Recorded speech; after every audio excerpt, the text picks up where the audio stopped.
Hello viewers, আসসালামু আলাইকুম। আজ আপনাদের সাথে শেয়ার করব জলপাইয়ের আচার। আমি প্রথমে জলপাইটা পরিষ্কার করে ধুয়ে নিয়েছি। এরপরে জলপাইয়ের পানিগুলো শুকিয়ে নিলাম। একটি কড়াইতে তেল দিয়ে নেব। 2 কেজি জলপাইয়ের মধ্যে আমি 400 গ্রাম সরিষার তেল ব্যবহার করছি। তেলটা গরম হয়ে আসলে এর মধ্যে কয়েকটা তেজপাতা, গরম মশলা এবং ফোড়ন দিয়ে নেব। কিছু শুকনো মরিচও দিয়ে দেব। এর সাথে দেব ফোড়ন এবং একটু জিরা দিয়ে কিছুক্ষণের পর জলপাইগুলো দিয়ে দেব। জলপাই দেওয়ার সময় সাবধানে দিতে হবে যেন হাতে তেল ছিটকে না আসে।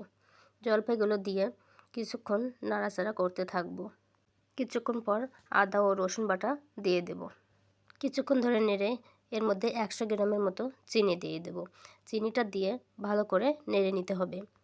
তারপরে দিয়ে দেব হলুদ, পরিমাণ মতো লবণ এবং শুকনো মরিচের গুঁড়া। আমি একটু ঝাল করব, এই জন্য মরিচের ভাগটা একটু বেশি দিলাম। এরপর মিডিয়াম আঁচে কিছুক্ষণ জাল করে নেব। এবার ভেজে রাখা পাঁচফোড়নটি দিয়ে দেব। তারপরে দিয়ে দিলাম সরিষা গুঁড়া। সরিষাটা আমি গুঁড়ো করে নিয়েছিলাম।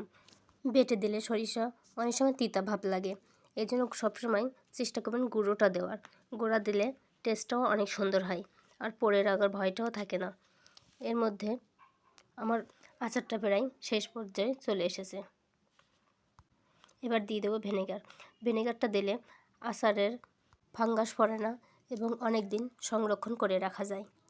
ভিনেগার দেওয়ার পরে কিছুক্ষণ জাল করে নিলাম। ফাইনালি আমার আচারটি রেডি। কিছুদিন সংরক্ষণের জন্য আচারটি আমি ছাদে রোদে দিয়ে দিলাম। রোদ দিলে দীর্ঘদিন যাবৎ ভালো থাকে। আপনাদের ভিডিওটা কেমন লেগেছে কমেন্টে জানাবেন। ধন্যবাদ সবাইকে।